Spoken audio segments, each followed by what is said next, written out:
ఎవరి గతి ఎటులున్నదో ఈశ్వరునికెరుక ఎవరికి విధముగా జరుగునో పరమాత్మకెరుక ఎవరి గతి ఎటులున్నదో ఈశ్వరునికెరుక ఎవరికి విధముగా జరుగునో పరమాత్మకెరుక ఎవరి స్థితి ఎటులున్నదో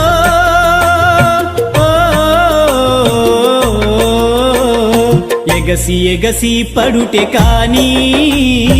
అలవి కాదెవరికైనా హరిహర బ్రహ్మాదులైనా అనుభవించక తీరదు